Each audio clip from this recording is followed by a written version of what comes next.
عیسیٰ علیہ السلام کو اللہ تبارک و تعالی نے یہ طاقت عطا فرمائی تھی، یہ ان کا معجزہ تھا کہ جس قبر پہ کھڑے ہو کے کہتے کم بِإِذْنِ اللہ، اللہ کے حکم سے کھڑے ہو جاؤ، تو اس قبر کا مردہ زندہ ہو جاتا، قبر سے باہر آتا۔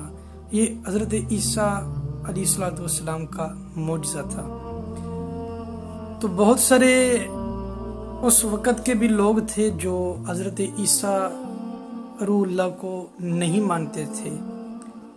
تو ایک دن سارے اکٹھے ہو کے آئے اور آ کے کہنے لگے کہ آپ ہمیں نئی نئی جو قبریں ہیں، جو اس دور کی قبریں ہیں، ان سے مردے زندہ کر کے ہمیں دکھاتے ہیں۔ آپ اگر پرانی کسی قبر سے ہمیں مردہ زندہ کر کے دکھا دیں تو ہم مان جائیں گے کہ واقعی آپ اللہ کے سچے پیغمبر ہیں۔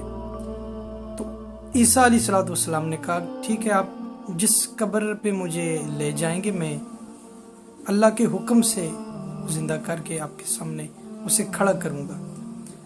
اب وہ حضرت عیسیٰ علیہ السلام کو ایک پرانی قبر پہ لے گئے جو صدیوں پرانی قبر تھی۔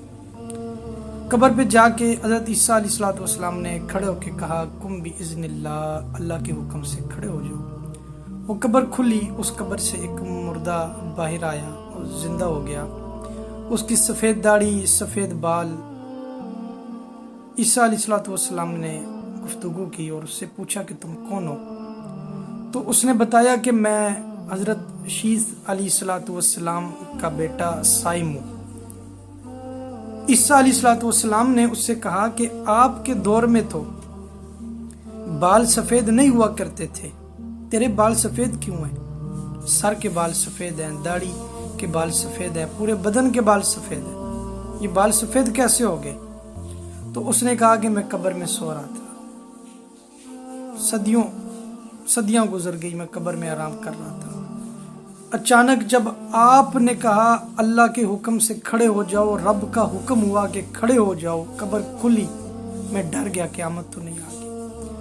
قیامت کے ڈر کی وجہ سے، قیامت کے خوف کی وجہ سے میرے پورے بدن کے بال سفید ہو گئے۔ ایک پیغمبر کا بیٹا، اسے قیامت کا اتنا ڈر ہے، اس کے دل میں قیامت کا اتنا خوف ہے کہ خوف کی وجہ سے اس کے بدن کے سارے بال سفید ہو گئے۔ ایک میں اور آپ ہیں، ہمیں کوئی فکر ہی نہیں، ہمیں پتہ ہی نہیں کہ مرنا بھی ہے، قیامت بھی آنی ہے، اللہ کی عدالت میں کھڑا بھی ہونا ہے۔ اللہ پوچھے گا بتا کیا کر کے آیا، زندگی جو دی تھی کہاں گزار کے آیا، جوانی کہاں گزار کے آیا، مال کیسے کمایا، کہاں خرچ کیا، علم جو حاصل کیا تھا اس پہ عمل کتنا کیا، کیا کبھی میں نے اور آپ نے ان پہ غور کیا؟ کیا کبھی ہم نے تیاری کی؟